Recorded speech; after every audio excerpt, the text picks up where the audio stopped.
BA part first के विद्यार्थियों, आज हम नेक्स्ट टॉपिक वोल्केनोज की बात करेंगे। सवाल जो एग्ज़ाम में आता है वो ये है कि ज्वालामुखी से क्या तात्पर्य है, ज्वालामुखी के प्रकारों का विस्तार से वर्णन करें। तो सबसे पहले ज्वालामुखी कहते किसे हैं, इसकी परिभाषा, या कई बार नोटाइप में ही ज्वालामुखी की परिभाषा पूछ लेते हैं 1.5 नंबर की, इसलिए इसको ध्यान रखना है कि वोल्केनो इज ए वेंट, इसकी डेफिनेशन है volcano is a went through which heated materials like that magma, lava and fragmented rocks are ejected from the interior of the earth। Volcano या ज्वालामुखी वह छिद्र है जिसके द्वारा पृथ्वी के आंतरिक भाग से लावा, मैग्मा, गैसेस, राख, ये उस नली के द्वारा, उस छिद्र के द्वारा धरातल पर आकर एकत्रित होते हैं। इसी प्रक्रिया को हम वोल्केनो या ज्वालामुखी कहते हैं। ज्वालामुखी के यदि प्रकारों की बात करें तो ज्वालामुखी के उद्भेदन की प्रक्रिया तथा उसके समय में पर्याप्त अंतर पाया जाता है। ज्वालामुखी भयंकर आवाज़ के साथ विस्फोटक रूप में प्रकट होते हैं। कुछ दूसरे जो ज्वालामुखी हैं वो शांत रूप में दरार के रूप में प्रकट होते हैं, जबकि ज्वालामुखी उद्भेदन के बाद शीघ्र शांत हो जाते हैं तथा कुछ काफ़ी समय तक सक्रिय, मतलब कुछ ज्वालामुखी तो उद्भेदन के बाद सक्रिय हो जाते हैं, कुछ लंबे समय के बाद में सक्रिय रहते हैं। कुछ ज्वालामुखी कुछ समय के लिए ही शांत पड़ जाते हैं, कुछ ज्वालामुखी अवकाश के बाद पुनः जागृत हो जाते हैं। ज्वालामुखी के अत्यधिक लावा आदि पदार्थ निकलते रहते हैं, कुछ में अल्प मात्रा में ही निकल पाता है। इस प्रकार ज्वालामुखी के प्रकट होने तथा उद्गार की अवधि, मतलब प्रकट होना और उद्गार की अवधि के आधार पर ज्वालामुखी को निम्न प्रकार से विभाजित किया जा सकता है। नंबर 1, ज्वालामुखी के उद्गार के अनुसार वर्गीकरण। दो तरह से वर्गीकरण मोटे रूप से बड़े रूप में कर सकते हैं, ज्वालामुखी के उद्गार के अनुसार वर्गीकरण और दूसरा उद्गार की अवधि के अनुसार वर्गीकरण।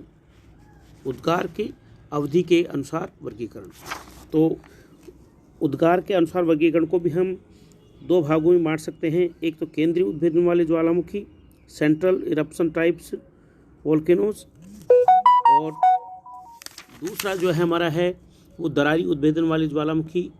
ये दो प्रकार के हैं, एक इसमें दरार के द्वारा उद्भेदन होता है और एक नली के रूप में उद्भेदन होता है। तो ज्वालामुखी उद्गार के अनुसार दो भागों में बांटा है। केंद्रीय उद्भेदन वाले ज्वालामुखी हैं उनका हम फिर से 5 भागों में बांट सकते हैं।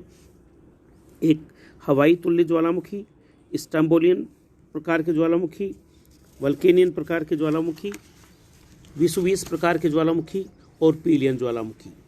और दरारी उद्भेदन वाले ज्वालामुखी, दूसरा है उद्गार की अवधि के अनुसार 3 प्रकार के ज्वालामुखी हैं, एक्टिव वोल्केनोज, डोरमेंट वोल्केनोज और एक्सटिंक्ट वोल्केनो, मतलब सक्रिय ज्वालामुखी, प्रसुप्त ज्वालामुखी और शांत ज्वालामुखी। तो सबसे पहले हम उद्गार के स्वरूप तथा तीव्रता के आधार पर वर्गीकरण करेंगे। उसमें केंद्रीय उद्गार वाले ज्वालामुखी हैं और फिर उसके बाद दरारी उद्गार वाले हैं। तो केंद्रीय उद्गार वाले ज्वालामुखी की यदि बात करें तो इसमें सबसे पहले हमारा जो है वो ज्वालामुखी जो है अत्यधिक विनाशकारी होते हैं। जो उद्गार की केंद्रीय उद्गार की अवधि वाली ज्वालामुखी हैं उसमें अत्यधिक विनाशकारी होते हैं। इसके उद्गार में भयंकर भूकंप आते हैं तथा शंकु का अधिकांश भाग विस्फोटित होकर वायु में उड़ जाता है। सभी केंद्रीय उद्गार वाले ज्वालामुखी हैं एक समान ही भयंकर नहीं हुआ करते हैं। इसके उद्गार में अंतर पदार्थों की विभिन्नता तथा उद्गार की अवधि के अनुसार कई उपविभागों में विभाजित किया जाता है। इस प्रकार ज्वालामुखी में हवाई, स्टैम्बोली, वोल्केनो और पीलियन ज्वालामुखी में विभाजित किया गया है। कुछ विद्वानों ने इनको 6 भागों में विभाजित किया है, लेकिन यहाँ हम 5 भागों में इनको हम डिवीजन करेंगे। तो केंद्रीय उद्गार के उद्भेदन वालों में सबसे पहले हवाई तुल्य ज्वालामुखी है। हवाई तुल्य ज्वालामुखी, इस प्रकार के ज्वालामुखी का उद्गार शांत ढंग से होता है तथा विस्फोटक बहुत कम होता है। का मुख्य कारण है लावा का पतला होना, मतलब उद्गार में विस्फोटक कम होने का कारण यह है कि लावा उसका पतला होता है तथा गैस की तीव्रता में भी कमी होती है। इस कारण गैसें धीरे से लावा से मुक्त अलग होकर भूपृष्ठ पर प्रकट हो जाती हैं। निकलने वाली विखंडित पदार्थ नगण्य होते हैं। उद्गार के समय लावा के छोटे छोटे लाल पिंड गैसों के साथ उछाल दिए जाते हैं। जब वायु द्वारा ये लाल पिंड रोक लिए जाते हैं तो लगता है कि आकाश में लावा पिंड गैस की तरह उड़ रहे हैं। हवाई द्वीप के लोग अपनी ये जो हवाई द्वीप इस प्रकार जो ज्वालामुखी आते हैं तो हवाई द्वीप के जो लोग हैं इनको अग्नि देवी पीली के केस राशि से समझते हैं। इस तरह का उद्गार खासकर हवाई द्वीप पर होता है। यूएसए की तरफ जब हम देखते हैं हवाई द्वीप हैं तो उन हवाई द्वीपों में इस तरह के ज्वालामुखी निकलते हैं, जिस कारण से इस प्रकार के ज्वालामुखियों का नामकरण हवाई तुल्य ज्वालामुखी रखा गया है। नंबर 2, स्ट्रोम्बोली तुल्य ज्वालामुखी। इस तरह का ज्वालामुखी प्रथम प्रकार के अपेक्षा कुछ अधिक तीव्रता से, मतलब ये तीव्रता के आधार पर हम इसमें कैटेगरी किया हुआ है।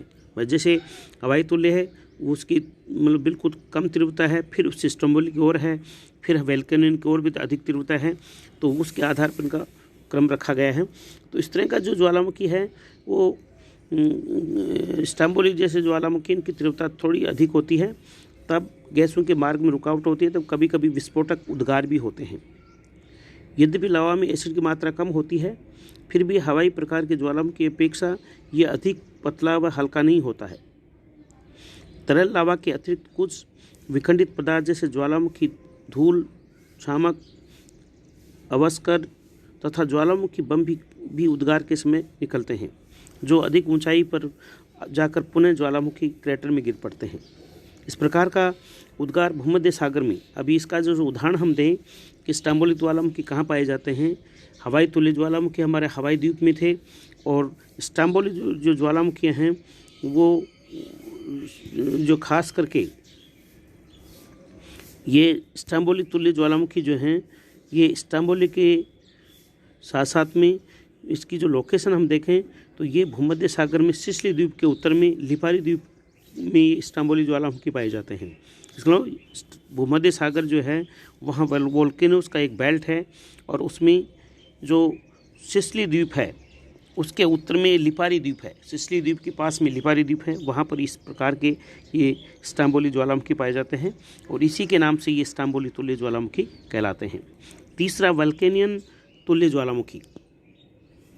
वोल्केनियन इस प्रकार का जो ज्वालामुखी का जो विस्फोट है वो भयंकर उद्गार के साथ, हमने पहले बताया था कि कैटेगरी उसी प्रकार से की है, मतलब बढ़ते क्रम में की है। तो ये वोल्केनियन हैं, ये भयंकर उद्गार के साथ प्रकट होते हैं।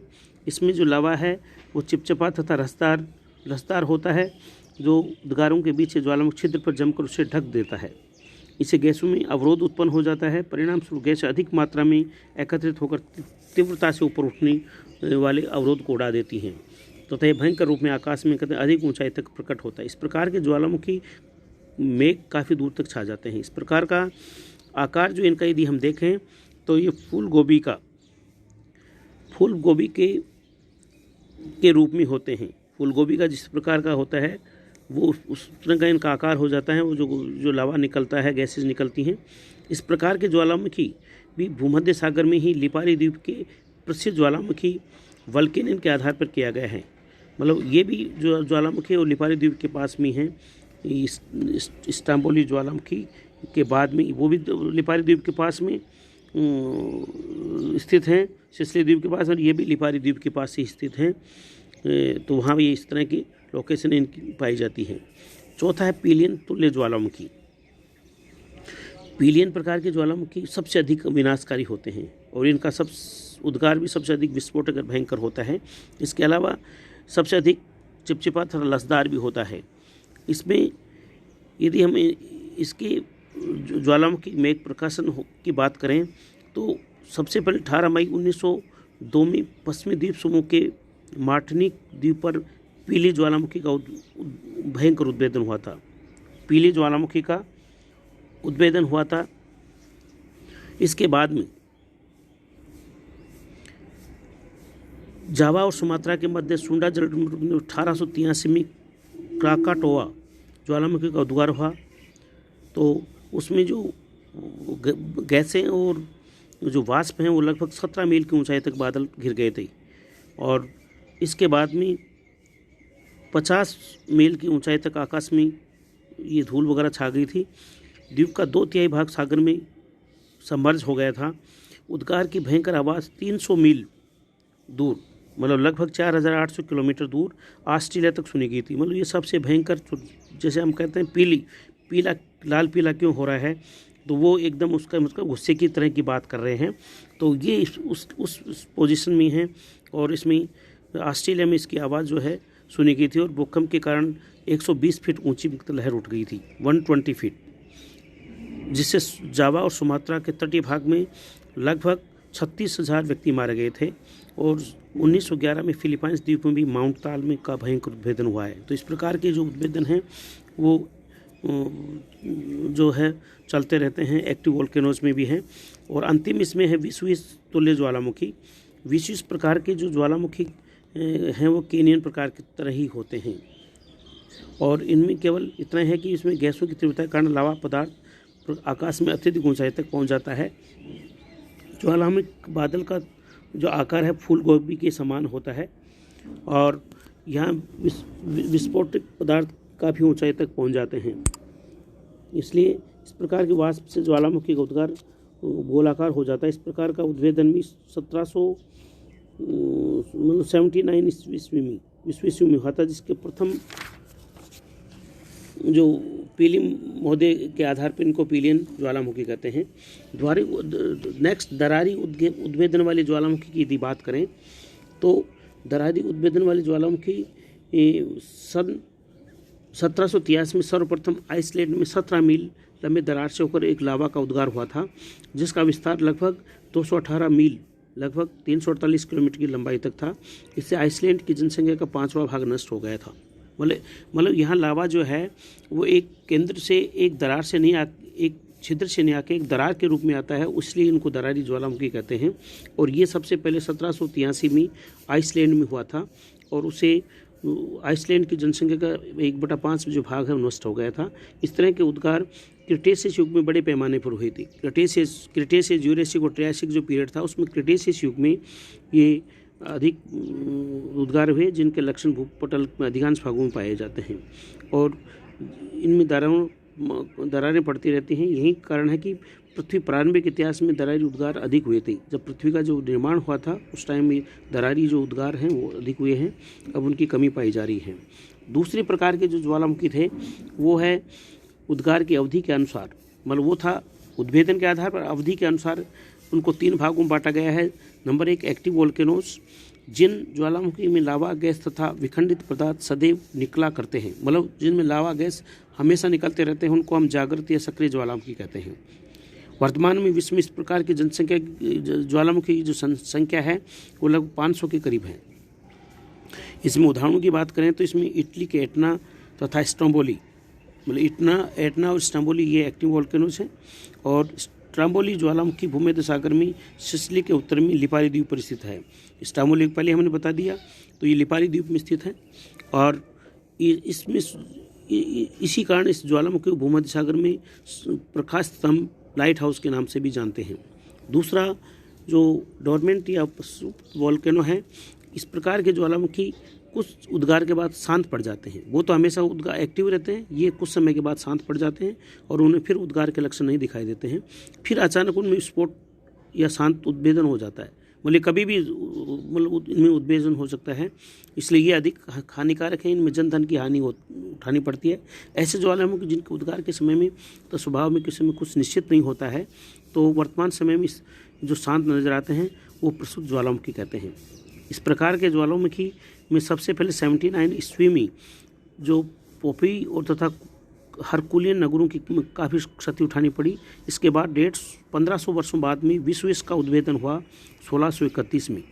तत्पश्चात विश्व युद्ध के उद्गार जो है 1803 में हुआ, 1872 में हुआ, 1906 में हुआ, 1927 में हुआ, 28 में और 29 में। इस प्रकार ये कभी भी ये जागृत हो सकते हैं, इसलिए इनको डोरमेंट वोल्केनोस कहते हैं।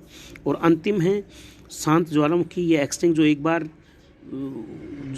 वोल्केनो जागृत हो गया उसके बाद में हमेशा सदा के लिए शांत हो जाता है, फिर दोबारा उसमें वोल्केनो नहीं आता, उनको हम शांत ज्वालामुखी कहते हैं। इन ज्वालामुखी का पूर्णतः उद्गार समाप्त हो जाता है तथा उसके मुख में जल आदि भर जाता है और छेलों का निर्माण हो जाता है। जो कि पुनः उद्गार की संभावना नहीं रहती है। भूगर्भ के इतिहास के अनुसार इसमें सबसे लंबे समय से पुनः उद्गार नहीं हुआ है। ऐसे ज्वालामुखी को शांत ज्वालामुखी कहते हैं। उदाहरण के लिए कोह सुल्तान और देवमंद ईरान के प्रमुख शांत ज्वालामुखी हैं। ईरान के ज्वालामुखी में कोहे सुल्तान तथा देवमंद। इसी प्रकार बर्मा का पोपा ज्वालामुखी शांत ज्वालामुखी का उदाहरण है। तो इस प्रकार ये सवाल एग्जाम में कई बार आ जाता है कि एक्टिव वोल्केनोज या ज्वालामुखी के प्रकार और उसकी परिभाषा पूछ सकते हैं। तो इस आधार पर आपको इसको तैयार करना है। अगली क्लास में हम ज्वालामुखी की जो विश्ववितरण की जो पेटियां हैं उनका डिस्कस करेंगे। धन्यवाद।